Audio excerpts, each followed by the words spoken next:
Hello, and welcome to the Sober Punks podcast. This is the podcast about spirituality, joy, transcendence, awe. My name is Dave. My name's Siobhan. I find myself always wanting to throw weird shit into there still, left over from Breakfast Punks days.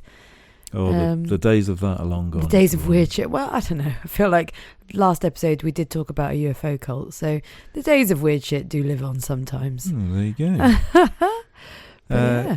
Today is the most miserable day of the year so far. I don't mean in our, for us as is it? humans. Wow. Today is a bad day. Today is the worst day I've ever had. So sorry you're joining us. You're in the right place. You're with terrible friends. Day. No, the weather's dreadful and it's dark and it's rainy and it feels like the first days of sad. Yeah, I've never really gotten on board with that feeling. Everyone says, oh, in the winter months you just feel really miserable. And maybe I don't notice it so much, being as when I go to work and come out of work, it's always dark anyway. So maybe I don't feel it as much, but today does feel like one of those days where it is dark, it is grey, and you do just feel a bit like, ugh, about it. But, you know. So hopefully, by the time you're listening to this, the sun will be out and you'll just be listening to two people in the most miserable day of the year. True. Or for our listeners in Australia, because I know there is one, you're having a summer now, so you're probably oh, good point. No idea what you're talking about. Yeah, it's beautiful here. Anyway, let's not talk about the weather. Yes. For the first time, when we used to do this podcast many aeons ago, how long have we been doing this for? 5 years? Yeah, since give lockdown. Yeah. I used to get very nervous before we started. And I remember it was always quite hard to even press the record button because it felt so weird talking into a microphone. Yeah. And a lot of false starts. A lot of false starts. A lot of pressure. It felt like a lot of pressure. A lot of notes. A lot of notes. A lot of preparation. And now we don't bother with any of that. I don't know if you can tell, but but today I will say I feel quite nervous about today. I understand why. I guess the only preparation we've done is acknowledge what we're going to talk about. I can understand feeling a little bit nervy. But you'll have to stick with us to find out why. Oh, dramas. Hey, but it's good. I like it. It's I think we've been open about the fact that we use it to discuss things of a spiritual nature with each other, as much as with a wider audience. And you know, the somewhat self-imposed pressure of a wider audience makes us have proper conversations. The third ear. Yeah, and there's something about it. So yeah, a lot of today what we're going to talk about are things that we have talked about personally, but I think it's there's still a great use and a great purpose in doing this on here. But I appreciate it. Yeah. We're talking around something without talking about it. So again, it'll all become clear. But I think I hope people. Vulnerability is difficult, ladies and gentlemen. It is. So be kind. We always start this podcast off. Yeah. By saying one thing which has filled our life with a sense of transcendence or spirituality, etc. Siobhan, you always go first, and I would like you to again, please. Fair enough. So I think that these last couple of weeks have been really busy for me. So I think I've neglected this part. I think I'm neglecting this part of my life pretty terribly, actually, at the minute. But one thing I'm having more of is conversations with other people around spirituality. So I've kind of... or maybe not just spirituality, but purpose, or what are you even doing with your life? What are you doing with your life, the listener? It comes up in every... It seems to be kind of, not coincidentally, but for whatever reason, every conversation I'm having with people at the minute is about some sort of spirituality, some sort of faith, or some sort of funny that, why are you? Yeah, I know. But why are you doing the thing you're doing? Even today at the gym, I was speaking to one of my coaches, and I said, "Oh, now that these competitions are over, I'm going to try and focus on competitions that I assume you've been doing." You need to flesh that out a little bit, Siobhan. I've done some CrossFit competitions. I've done 2 in the last fortnight or week, even. I think they were a week apart, which have filled me with a lot of weird feelings that I've got to kind of go through. So this is all going to come around to meaning in the end, I should think. But I said to him this morning, I need to rehab an injury properly and then take time away. And he was like, well, what do you actually want to do? And I was like, what do you mean? He was like, well, do you have a goal? And I was like, oh gosh, I don't know. Like, sometimes you're just like withering around blindly. And he said, you know, well, for me, I just want to become a bit more athletic. I'm about to become a dad. I kind of want to just be healthy. And I was like, oh yeah, like where I'm in this like competitive CrossFit functional fitness thing where it's always like trying to beat your last best at something, I kind of neglected the kind of purpose in life to just be healthy, happy, and then do something with that. And I think because I'm neglecting very basic bits like having a daily routine, just looking to be healthy, it's just one of the really simple things that I've completely neglected. And I feel like I was forced to confront a few things about myself in the last couple of weeks. I did an individual competition. This is going to sound very boring to everyone, but one thing about it is you're on your own and you don't rely on other people. You've got only your own skills on show, or lack of, or whatever. And I really struggled. Like, I did actually objectively badly at this competition, which is completely fine. I thought I was going to feel embarrassed, and one lovely thing was I didn't feel embarrassed at all. I didn't really care who was watching, but just like really humbling and really like disappointing, and how much a mindset can completely screw your day over, because I allowed my negative brain to really like take over. So yeah, it's a bit of a waffle. There's nothing really like deliberate that I've done, but all the conversations I've had with people since then have all revolved around accepting things as they are, moving forward, acknowledging what you bring can completely determine how things go. And so going back to those basics is super, super important. Like, what do you actually want to get out of what you're doing? How to get there in a wider sense, and starting really basically. So like knowing yourself is such a huge part of that. And I learned so much about myself, negative mindset that I can completely slip into. I don't know, just a lot of like beginnings of, you know what, I've got an awful lot of work to do on myself. I then weirdly opened I've got a book which is called The Things You Can See Only When You Slow Down by Hyman Sunim. It's a Buddhist quotes per day sort of thing. And I opened it at where I last had my bookmark, just to like see if this would spark anything in me, thinking that I was going to talk about what I'm already talking about. And the thing that came up was, if I had to summarize the entirety of an enlightened person's life in a few words, it would be complete acceptance of what is. As we accept what is, our minds are relaxed and composed while the world changes rapidly around us. I was like, yeah, that is the lesson that I've been confronted with a lot in the last 2 weeks that I haven't done anything about. Does that come from CrossFit? Because my assumption, and it's an ignorant one, I suppose, is that probably most people that are doing CrossFit don't really know themselves in the way you're describing. I feel like you're attributing something, and I mean, the fact that came out of a Buddhist book, you're sort of attributing something which is fundamentally spiritual to something which, whatever you think of it, probably, I don't know. I feel like CrossFit isn't spiritual.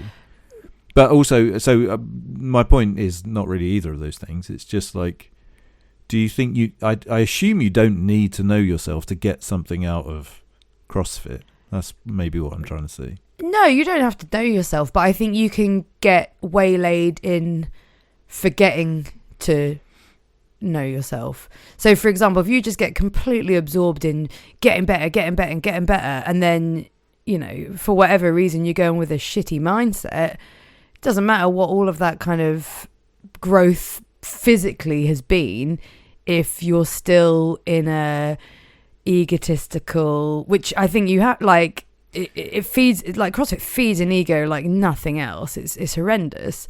And if you're not doing the extra kind of humbling work on yourself, then you can get really carried away, and then you can get really down about something that actually doesn't matter. You can forget entirely everything else that does matter. You know who should have taught you that lesson?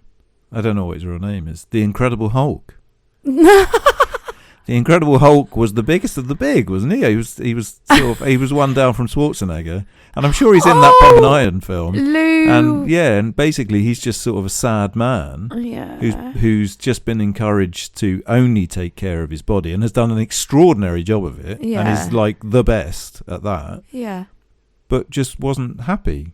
Yeah. And I think maybe still isn't happy. I mean, I say still, whenever the documentary was made, still was an older man, just didn't have anything. He was just apart really from his huge body. Huge body. And lots of money, I suppose. Well, whatever he didn't give to his dad. Oh. Sorry, I just remember that documentary having a horrible dad. But anyway, I don't want to bang on about the CrossFit side of that too much either. I just think I didn't really do well at the thing that I spend a lot of time doing, which is fine, but it was also a lot of, actually, I need to also grow spiritually and just mindfully. I felt very unmindful during the competition last week. I did one yesterday and felt a lot better about it because I was like, right, if I can do anything in a week, it's just at least learn one lesson. Don't be in that negative place. There's no point. Experience everything as it is, kind of like that book just said, one thing at a time. Because that's something I don't do. I'm a catastrophic thinker. Everything is in the future is scary and I'm trying to prepare for it. And it's you miss everything when you do that. So wise when you're not in the process of doing 100%. There's no point thinking it if you can't act it, and that's my thing. I need to do the work to connect what I know is true intellectually to how I feel and actually act it out. And I had a hard lesson in how little I can do that last week. I thought I was doing pretty good, and then last week I just fell apart in my brain and allowed it to completely sour my day, which is just silly. It was all me and not anything else, and not just all me, but all just the inner workings of my brain. But so that's a long-winded answer to I've done absolutely nothing, but I did learn the lesson that I have to I have to do something. I need to do a bit more. But it was good. It felt good at the time. It felt horrible, and I've had lots of conversations about stuff since. And like I say, I didn't really even explain this too much, but loads of spirituality and faith conversations as well as purpose. And it's just, actually, that's all been really lovely to kind of hear that a lot of people have these sorts of feelings that they should be doing more or already do more. I've learned lots about different people this week.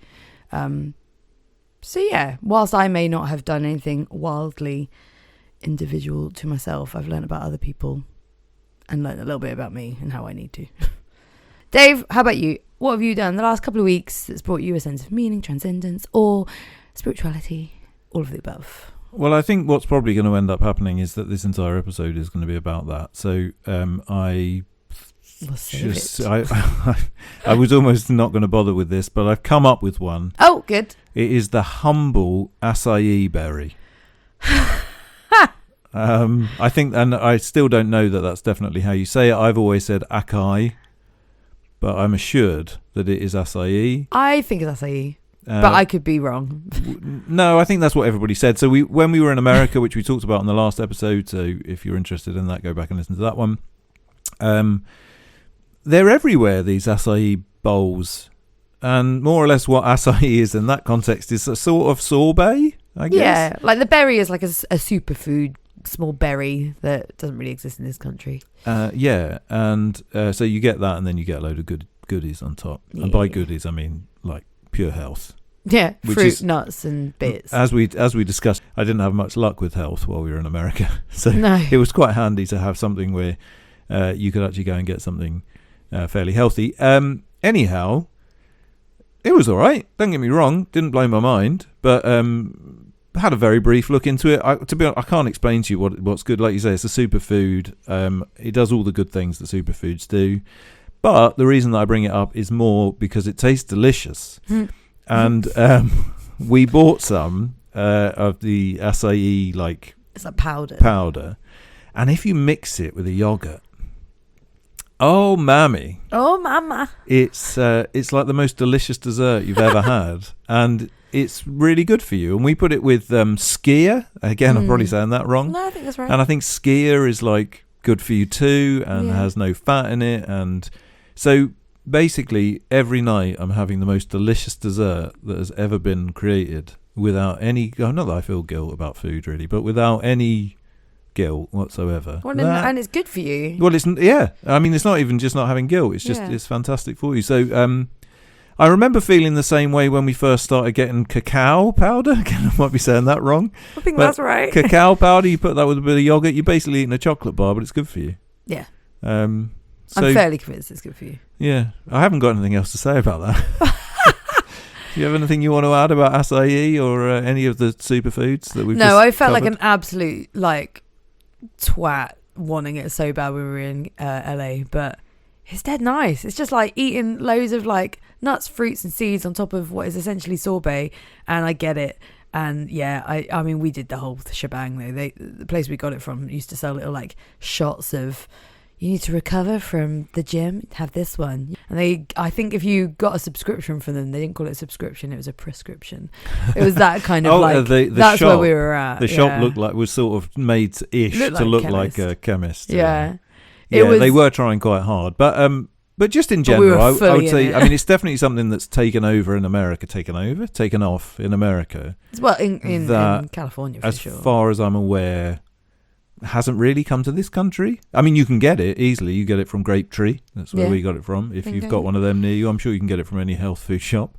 I'm not sponsored by the acai berry company. Not that it would make any difference if I were. No. We haven't got that much reach. But it's just something that I was not aware of at all. The other thing I wasn't aware of, sorry, on a completely different note, nothing to do with this answer, but it suddenly occurred to me that we didn't talk about it last week, is that, and maybe this is general knowledge, but I don't think it is, in Los Angeles, 2 years ago now, in Los Angeles, they had these little wagons on wheels that drove themselves around and delivered takeaways to people, like robots. Yeah, little robots on wheels. And is that known? Does everyone know this? Oh, I have no idea. It took me by complete surprise, because when you're just walking down a road, suddenly this little robot is driving at you, full of food, I assume. And they've all got a little name, and they have pretend eyes. They've got pretend eyes, and they. I honestly, I mean, and I find this about anything like this, and this is why the modern world is going to be absolutely horrific for me specifically, is that I just immediately feel terribly sorry for them. And so when they were getting a bit caught up, they couldn't quite work out there was a bus stop at one point, and it couldn't quite work out how to get around it because there was a person and it wasn't allowed to go near anything. I suppose I don't know how they work. I just felt dreadfully sorry for it, like it was going to get told off when it gets back. But anyway, that's not really the point that I was bringing up. The point that I'm bringing up is that they have driverless cars.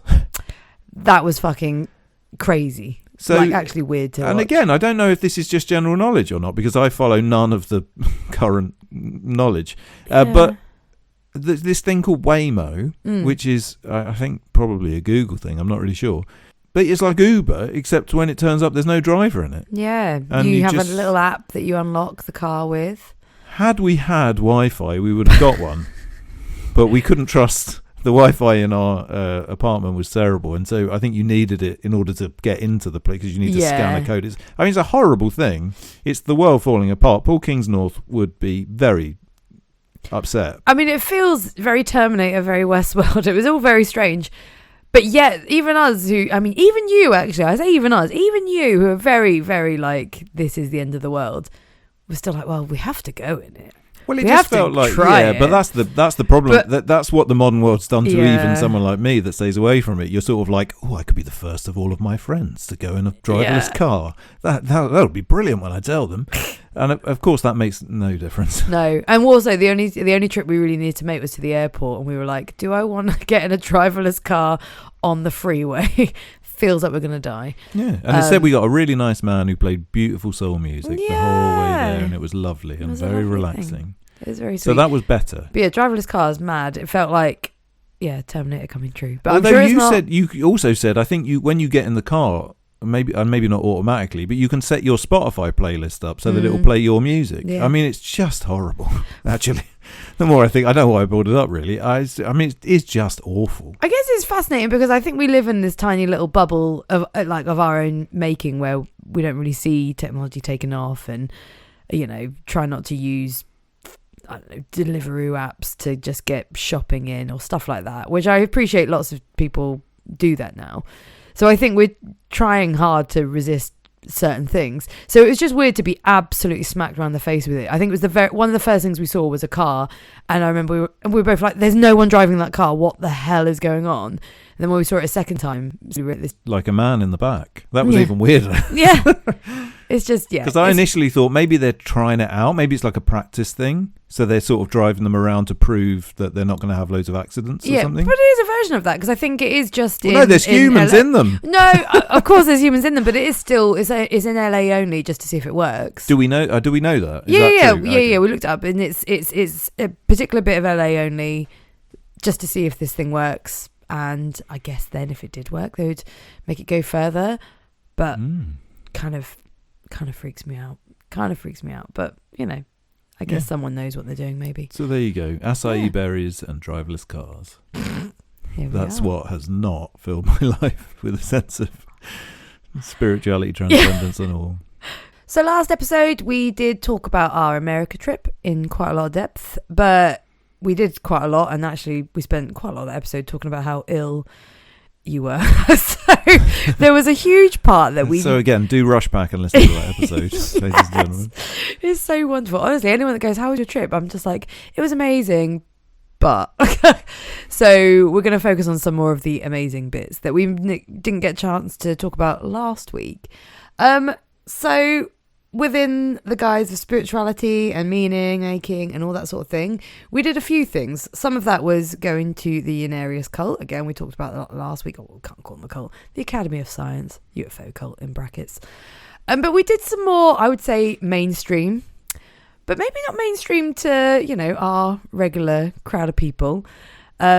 We visited some churches. Because I guess in America, Christianity is massive. It is much more mainstream than it is here.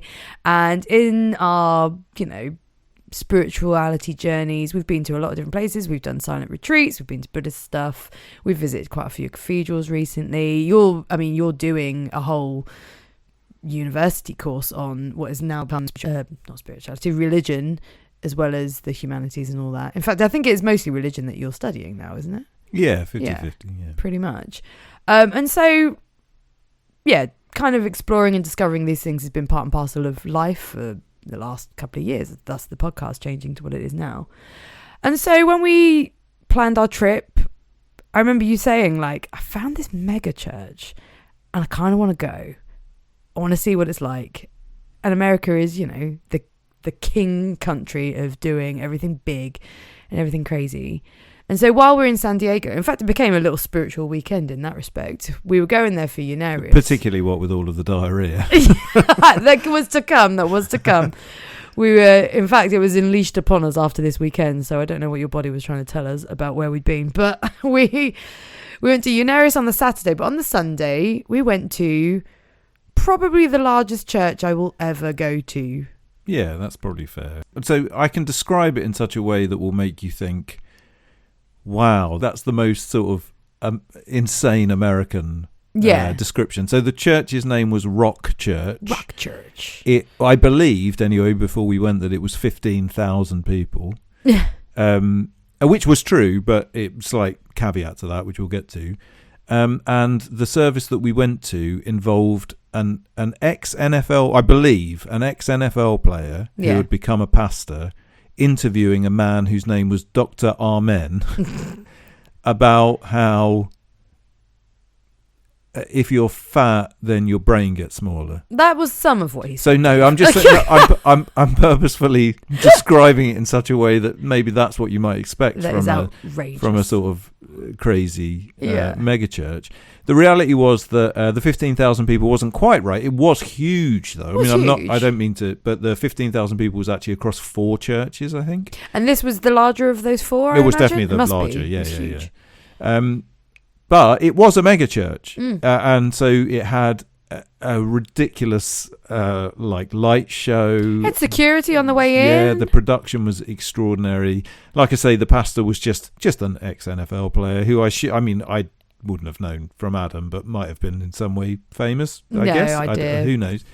Dr. Amen, That's actually his name. So when I saw that Dr. Amen was being interviewed, I figured he was going to come out dressed like a sort of professional wrestler or something, with a sort of jacket with on that had music. lights that said Dr. Amen on it or something. But no, that's just that happens to be the name that he was born with. If that's your name, you fully go into. Well, if that's your name, everything. it's your name. Yeah. I love it. No, but I don't think it's about fully going into He's made anything. the most of his name. Well, I don't think he had a choice. He had the name anyway. Yeah, and actually, their conversation was really quite sensible. I mean, it felt to a sort of secular audience, it would have just felt like a podcast, probably like a sort of self-help type podcast, it was really wouldn't it? interesting. Really, obviously had a degree of religion in it, but actually not really very much. It must be said. Yeah, not wildly. It was more like, here's some really sensible science, and this is how it fits with our religious worldview, and actually the two, coinciding incredibly succinctly. Yeah. So it was an extraordinary production, it's fair to say.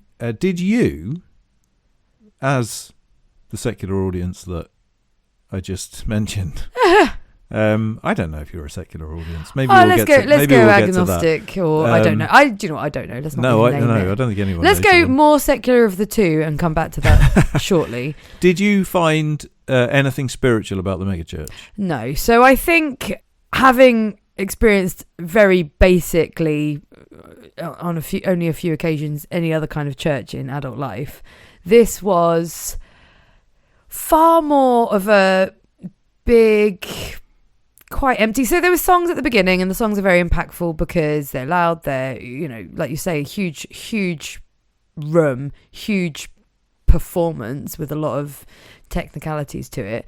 So that was lovely. Lots of people singing along. So I get that, but in essentially a big theatre, didn't feel like a church. It feels like a massive lecture theatre, actually. Which is strange, because I think we're kind of really lucky in that respect to be brought up in England, where we're surrounded by very real looking churches. And I think America, especially in big cities, it must be really hard in bigger cities where you probably don't have that kind of landscape or history, or space to build these like quite authentic stained glass window style churches. It's kind of weird to go to a massive, what looks like a lecture theatre. I think that's intent as well, though, isn't it? Because we did also go to the Los Angeles Cathedral, which is completely different in the in many ways. But the Los Angeles Cathedral is kind of beautiful. I mean, it's a wonderful building and like cool architecture and everything, but it's so modern. It's very modern, yeah. And we talked a couple of episodes ago about the idea that like a building or a place can have its own sort of spiritual nature. Yeah. And that's one thing that I definitely didn't find from the megachurch in comparison to, but also I think there's something about maybe that being spoiled that means that when we think of a cathedral, it has to be ancient. Yeah. And maybe just going back to that discussion, maybe the reason that you feel, as is going to become obvious, I don't believe this, but it could be said that the reason that you feel somehow spiritual walking into a cathedral in Britain is because of all the history that's there. It's because of all of the, it's not actually it's kind of not spirituality, it's something else. Yeah. I think it's also being like super confronted with modern Christianity in a way that I was not, like, I only have like a very brief understanding of it as a kid, and it's, I sang hymns in school, I went to Sunday school in a village church, I went to carol services at our cathedral, and we're lucky to have an ancient one in Norwich. So I think it's interesting to then go from that to what America does extraordinarily well, but it's a huge modern building, a massive congregation singing very modern worship songs that to me sound like Westlife or Ed Sheeran, and that's not meant to be a slight, but it is that kind of like very huge emotional music, but not hymns. You're not surrounded by the same Would you describe glass Westlife windows. as being huge emotional music? It's specifically meant to be, isn't it? All that chord progression-y stuff, and the ballads. Stand up off the chair when it gets to the point where you're all meant to cry. It's very obvious, in my opinion. But it's just seeing it completely different, but seeing it also really being impactful on people and effective. But just in a way that isn't. I found myself questioning that a little bit, and this is not a good attitude to take, and nor am I right when I say this, but my natural reaction, if I'm being completely honest, was that watching other people in the megachurch felt quite performative because, unlike any other church I've ever been in, it felt like the emptiest place, and yet it was the place that was the fullest of people doing the big the hands show in the air and singing along. Yeah, I mean, that stuff is kind of normal, but it just felt almost like it was more than that. Yeah. Like if someone was about to just drop down and speak in tongues, or someone would appear with a snake. You just perpetually worried a snake was coming up? No. I mean, maybe that was like what I bought. In fact, unquestionably, that's what I bought, because ultimately, when I thought of megachurch, when I suggested it to you, it was a long time ago that I suggested it to you, and a lot has changed since that time. I really thought that's what it would be like. You know, I thought it would be a lot of people rolling around on the floor speaking in tongues. I thought ultimately, wouldn't it be funny? We can go and have a look at all of these weird Americans. I was about to say, we probably thought of it more as a kind of voyeur point of view. And like you say, things have changed since. So maybe what you were hoping to get from it had like subconsciously changed. Because I did think it was going to be... So for me, like if I was still coming in it with that perspective of like, isn't this going to be hilarious or funny or interesting, was more my... it wasn't that interesting because it wasn't actually that overwhelming or silly. I think we'd watched Righteous Gemstones, which is kind of all about mega churches, and it's a family that run a mega church, and they're corrupt and they're silly and they're stupid, and it's mocking it, but very kindly mocking it, but it is mocking it. And I think I was intrigued as to, when you suggested it, I was like, gosh, I wonder if it's going to be like that program. And then you get there and it's really accessible. It's really quite normal. And I think we went to a day where, in fairness, it was quite a normal, like scientist, doctor, the psychiatrist actually, discussing things that are really accessible, that happen to be very relatable to us. Because it was all about health, keeping healthy, and how the purpose of keeping healthy is not just to live a long life, but to be able to worship, and actually isn't keeping your body healthy a version of worship as well. And it kind of it tangled it into religion and into Christianity without it being like super inaccessible, which I think is strange for me as someone who is not Christian to have gone and gotten so much out of a service. I was kind of hoping to go and be like, isn't this interesting? I feel quite other than. I'm enjoying learning about something I really don't know. And I think we happened to go on a day where it was quite not basic is a horrible way to say it, but just super accessible to all. I'm sure my assumption is that a mega church generally really probably presents itself as, I mean, some of the things that I found maybe more difficult, like the big production and stuff, actually ultimately that is in order to be accessible to all. Yeah. Right? I mean, it may not be accessible to us because we're used to going to, scuzzy venues and watching music in there. But to most people, that would be much more accessible. Yeah. And also, isn't it interesting? Like, this is the thing that I find really interesting isn't it accessible to all? And we're kind of, without meaning to, saying it as a bit of a, like I'm there. Which actually isn't that an amazing thing that it's a super accessible thing. But we were like, well, for me, I was like, I thought this was going to be this really other thing that I was going to learn loads. And I did learn loads, and I found it really interesting and great. And actually, I loved it being really accessible. And I got loads out, whereas I actually thought I was just going to be watching something I didn't understand. But I was talking to my friend at work who went to a church that's more evangelical than he would normally go to. And he was like, everyone was super, super friendly, really talking to me straight away. And he's like, in the back of my mind, people could, like, I have other people saying, they're just trying to do this, they're just trying to convert you, they're just trying to this. And he's already Christian as well. But it's like, actually, isn't it really sweet? Like, actually, it's really sweet that people want to be so nice to you. And why do we have to see isn't there something untoward going on here? Well, no. Even if there was, isn't it just wonderful that people are being nice to each other? Yeah. And that's how I felt from that thing. I was like, actually, isn't this wonderful that even me, who is pretty secular, or at least agnostic, is getting a lot out of this and feels welcome, even though I have no idea what's going on.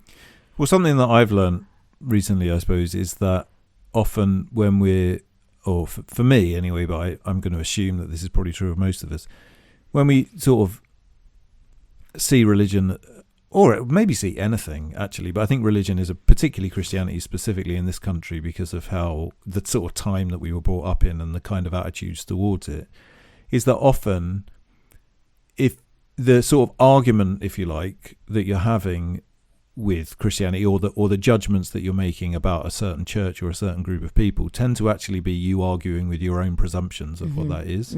So one of my big things, definitely for a long time, and I know where this came from, it's not really important where this came from, but it's definitely how I was brought up, was, if you go near a church or near a Christian, they will just almost like Scientology, like they'll lock the door, and you won't be able to get out, and this will be like, they're going to brainwash you and all this sort of stuff.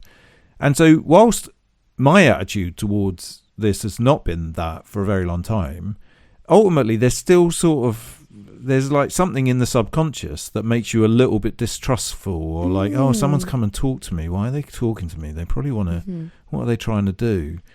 And actually, ultimately, they're not trying to do anything. No. They're just trying to be nice and kind. Yeah. And that's actually what religion does. It makes people nice and kind. Yeah. And I definitely do think it's specifically a few religions, and specifically not a few religions. Like, everyone is, in the modern world, everyone's really happy to like entertain the idea of Buddhism, because it doesn't really entertain there being a god. Although if you go into it does acknowledge God or energy or whatever you want to call it. There's something. Well, just Buddhism works on the opposite scale to Christianity. So that same thing where you assume the worst. Yeah. Buddhism, you can place anything you like on. So therefore, ultimately, what most people think of as Buddhism is just the little bit of it that they are comfortable with. Yeah. And they say, no, Buddhism's fine. Yeah.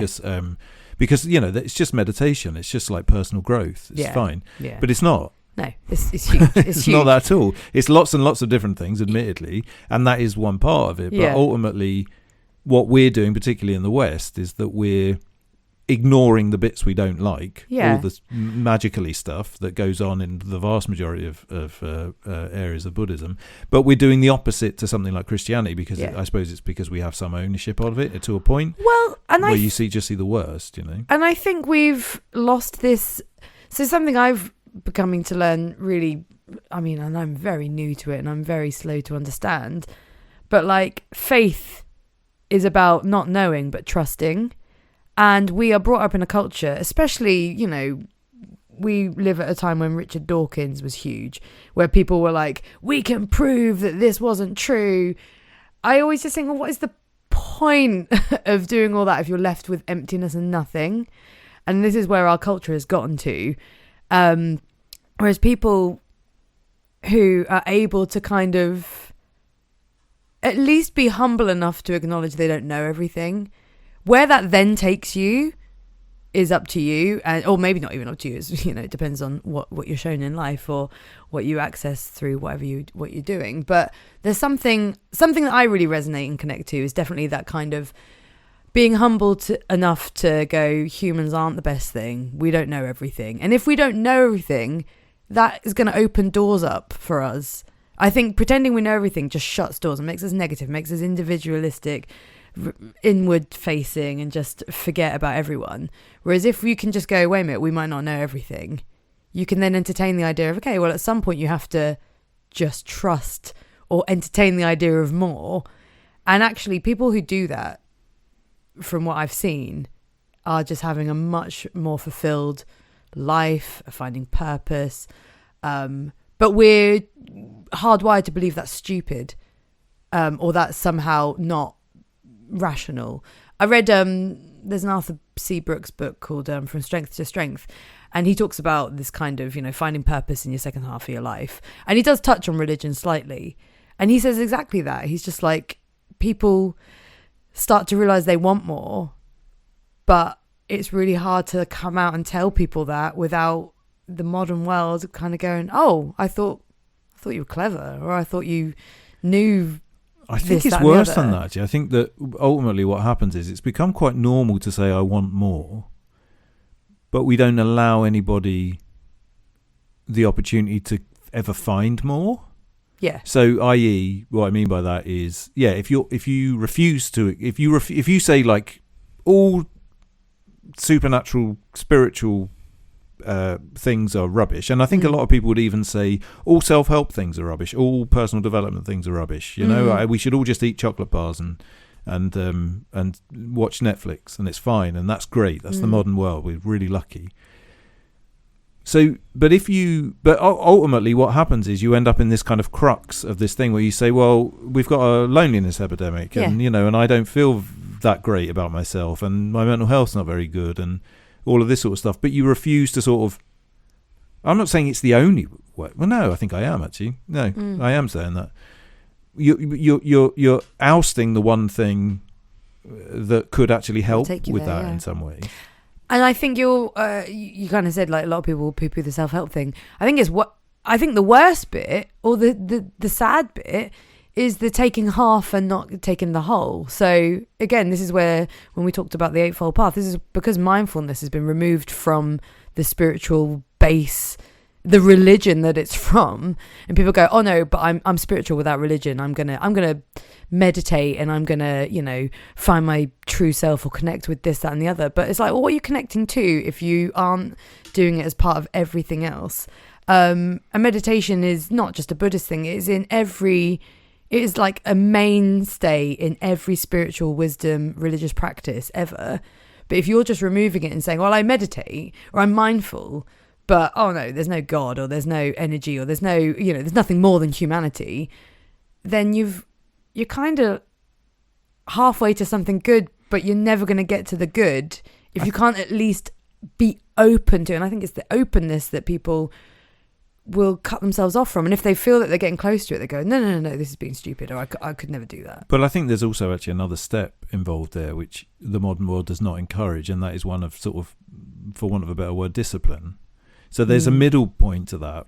Meditation is a very good example of that. So if you meditate once a week for 10 minutes and you say, I meditate, I really do it, then you're not actually really doing anything at all. So it actually involves quite a lot of discipline. And the thing is once you put discipline into that practice, and we've talked about this long and hard over the past however many months it is, you put discipline into that practice, and all of a sudden you actually get the changes that meditation can bring you.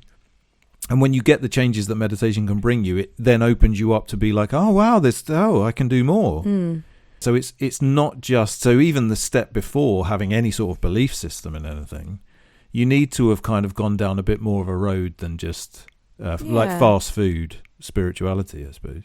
100%. It's this like long path. I mean, you hear in every religious or spiritual wisdom growth thing, you hear path all the time, because it doesn't end, but it does. You do have to start on it, and you do have to keep going. You can't just do one thing and go, well, that's it. It's like you continue going, and it is this kind of upward spiral. It's this opening up and I say blooming because it is. It's kind of like when like a little flower opens up and opens up and opens up. It's like there's always more. There's always another bit to grow to. There's always something else to get to.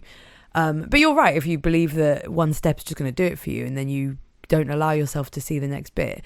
And again, I think there's so much that stops us doing that. And you're right. The culture now, the way we're brought up, and we hold ourselves, each other to it. Like people, I mean, I'm feeling like it's not actually true. And I think a lot of people are more spiritual or religious leaning than they would ever willingly admit sometimes.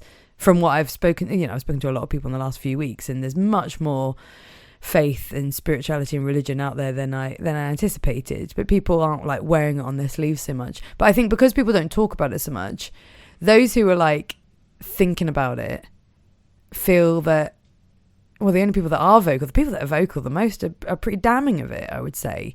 And so you do live in this world where you just think, oh gosh, I couldn't ever like explore that because I'll be thought differently of, or it's not celebrated, but you've mentioned it a lot of times. A lot of people are returning to, specifically in Christianity, there was a decline in attendance at church generally, but actually, especially, did you say amongst younger men, there is this like big return to spirituality that's happening at the minute. Surprising rebirth of, I can't remember, belief in God, I think that's what it's being called, something like that. And so I think there's this thing that's happening that I think if you're in a very like liberal lefty bubble, or maybe, I don't know, but I feel like just from the people that I've been around most of my life, it's very put to one side and actually poo-pooed upon. But it's interesting to note that it is kind of happening. Yeah, I mean, I think I've been in that bubble for my entire life, and I think ultimately what that does, it doesn't necessarily mean you're wrong in relation to religion or spirituality or whatever, but what it does is it shuts your mind off to it immediately. Yeah. So religion is bad. Organised religion is bad. Yeah. Oh, I will never do means that you'd never actually look into it. And one of the things that I've realised recently is that I didn't know anything about it. I thought I did. I thought I knew so much about it. I thought I'd worked out everything that I need to work out about it, and now I can stand up against it. Yeah. I can write songs that say religion is bad. Yeah. If I want. And have you done that in your bands? I'm just trying to think. I feel like there's some Hayes songs that probably... No, there's an interesting Hayes song that we maybe it's going to take too long to pick apart, but we do have, on the first EP, there was a song called No Faith. Yeah. But I used to write lyrics very differently then, and I used to sort of just piece things together, more or less. Again, it would take too long to really describe this, but when I thought of that, and when I actually went back and looked at the lyrics to that song, you could take them in a lot of different ways. Oh, could you see that you were yearning for something? Well, it's interesting because without question, that's not what I was thinking about at the time. No. So, but whether there was something in my subconscious, I don't know. It was all about, we won't go into that. No. But there is, and I think there is definitely a Dead Anyway song, which is extraordinarily atheistic. Yeah. Wow. Which I look back on with, but it's interesting because I can follow my life's journey. Yeah. And that was written in a time where I was doing an awful lot of things to harm myself. Yeah. Not literally, but it wasn't a great time. So around the time I met you. Yeah, basically, yeah. I'm like, God, who's this handsome chap living in his car underweight? Yeah. Woohoo!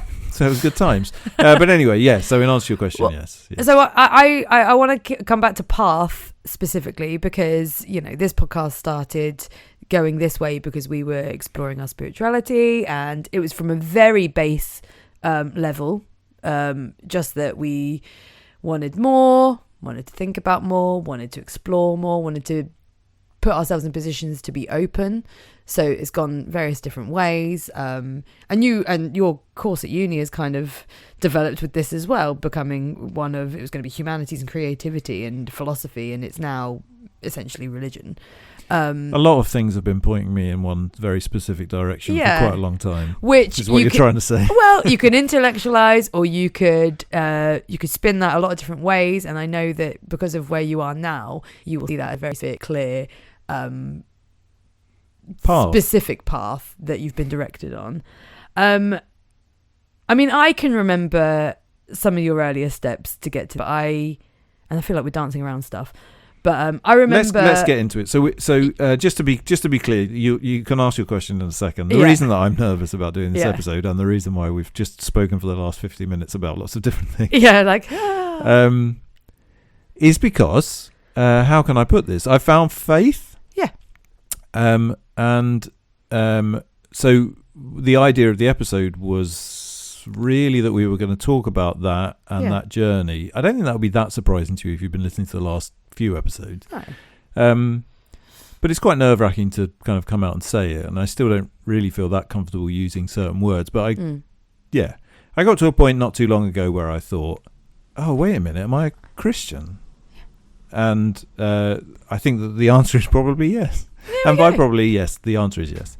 So, so that's me outing myself. So, and the idea of this episode is that Siobhan is going to just ask me questions about it, I think.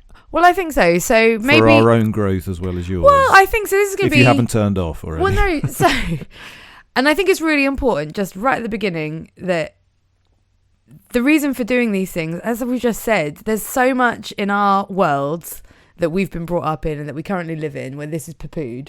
So I think this is a big deal to be talking about it very openly. And some of the questions or some of the conversation we're about to have are conversations we kind of already have had. But because it has been a real growth thing as a couple to go through, because I'm not Christian, I'm definitely on a spiritual path, but we're now at quite where we were in similar places things have changed. So it's been a learning experience for me. So some of these questions are questions I've definitely asked. Some of them are going to be asked for the first time. But I think mainly for like listenership and for like maybe piecing it all together, when obviously spirituality has been the discovery thing, I remember you saying a long time ago, and I would say it's a long time before you seriously started not very quick, but the quite clear path to Christianity. You were talking about going to a church. And I think this is probably before you were actually entertaining the idea of being Christian. It was more just to see what would happen if you went to a church. How long ago was that now? Was that when I first went to a church? When you were first even debating going, because it was a long time before, between you debating. I remember you reading a book, a Nick Cave book. Yeah. And he said, I like going to church, and this is why. He hasn't started going to church. He's been going to church his whole life. But yeah, so the Nick Cave book was probably quite a big step. So I can kind of track this to a point. Yeah.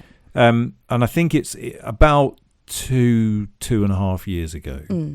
And I can actually, so I have a friend who is on a similar sort of spiritual path to me, and she is kind of, well, it hasn't really gone over the same period of time as such, but it's definitely heated up at about the same time. And so I very clearly remember that when I had read that Nick Cave book and she hadn't, and I talked to her about the book, feeling very uncomfortable about the idea of sort of bringing up the fact that somebody was going to church and it was interesting in some way. That seemed like such a big step at the time. Because I just thought, well, she's going to think I'm an idiot if I sort of talk like that. And she hadn't read the book, but by pure chance had recently started thinking about Christianity generally. She had been brought up, I think her mum is a Christian.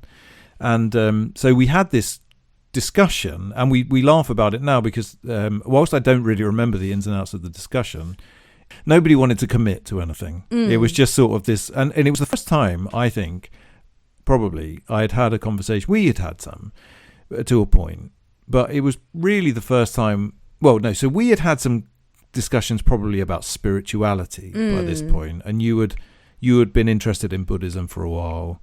But actually, I don't know if we had ever really talked about it in any sort of open way. And don't get me wrong, this conversation wasn't hugely open, and we didn't really even know each other that well back then. But it was like the first time I talked about Christianity with another person. And now I look back, and at the time it did seem like that big of a deal, but now I look back and it's quite a big deal. So I think that's about 2.5 years ago-ish, and that was when I first started thinking about going to church, and probably would have talked to you about it then. I remember you saying you were looking up, I would like to go to church, and you were looking up different services, and I think you can watch services online, so you were really researching it, but it was still, from what I understand, quite an outsider point of view, just knowing that, you just read a book by someone who, in one way, who has said, I go to church, so it was just like, okay, this is starting to become this accessible thing. But then how long would you say it was between then and entering a church for the first time? Probably about, well, I went once quite early on. So I think it would have been about 6 months between that and this time. But I went once, but I will say, I was brought up, not just atheist. I mean, I was brought up with a real mistrust of all religion. Well, and so the idea of going to a church at all just felt completely alien and was really nerve-wracking, and I sort of wanted to do it, but also didn't want to do it and kept talking myself out of it.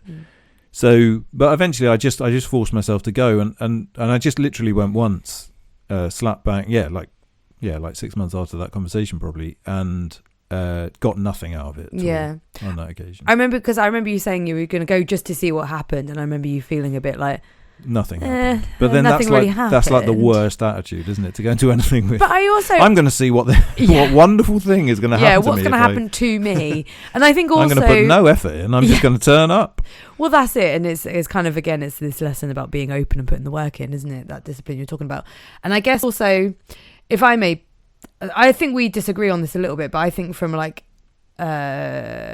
close to you but not you perspective, I think you were very longing at that point for something, which may have then turned out to be the faith that you found, but to me looked a bit more like community, some sort of belonging. You were falling a bit out of love with what was generally around you at that time.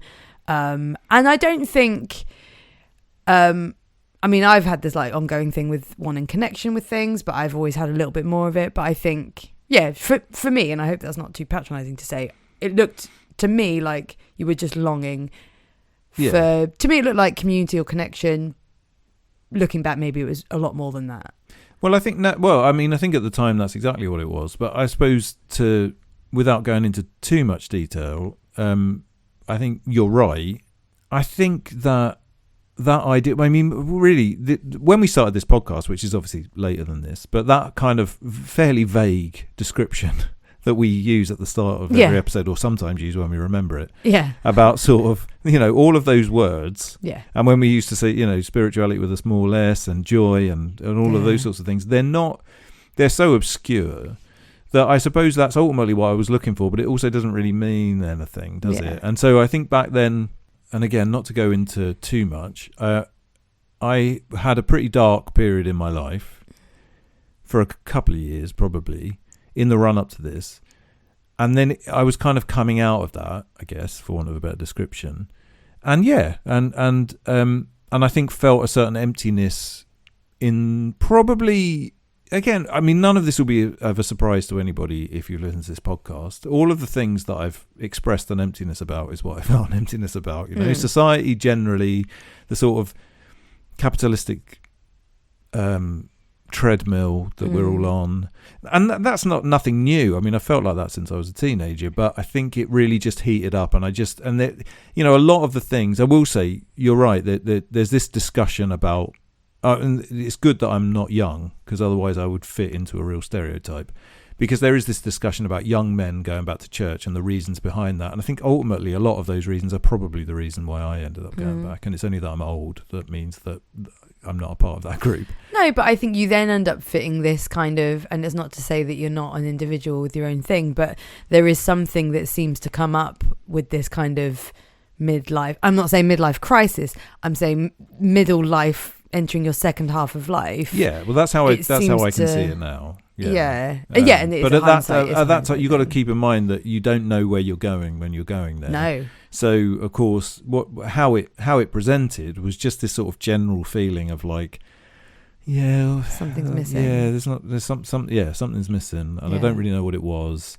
And religion was one option amongst many, or Christianity specifically was one option amongst many. And obviously we went down a Buddhist route, or at least, for a while, which we've discussed a lot. Yeah, that's when, I guess it probably around that sort of time is when we started trying to go to the every Wednesday group.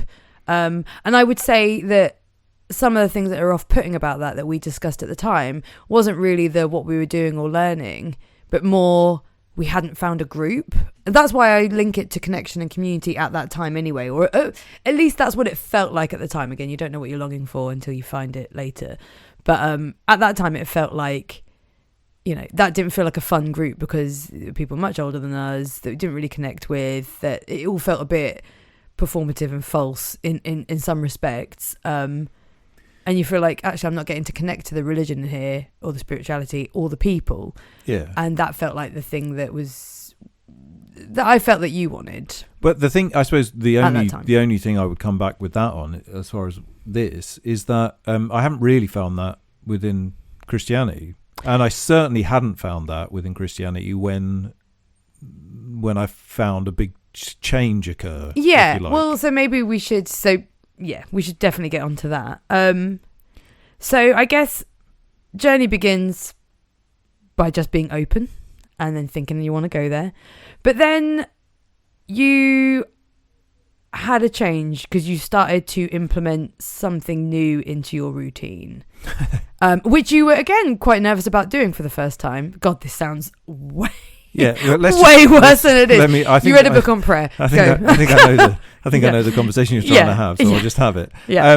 I mean, again, we've talked about a lot of this stuff on previous episodes, so some of this stuff is going over old ground, I suppose. But a few things happened And I can't fully put them in order. And actually, that reading a book about prayer, I'd read that book about prayer a little while ago. Yeah. So, I mean, by this time I'm reading Christian writers. And again, Yeah. I don't, I've mentioned that on the podcast before.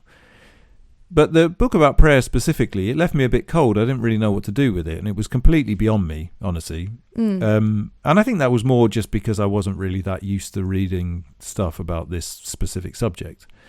But, and I've brought this up for sure on the podcast before, not that long ago now, in fact, really not very long ago, I read a book called Believe by Russ Douthat. Yeah. Having heard him on podcast a while before that, so I had his ideas in my head before I read the book, actually. And his argument was more or less, he's a Catholic, and his argument was basically, we all seem, we're in this place in time where everybody seems to be searching for something spiritual, like you were saying earlier.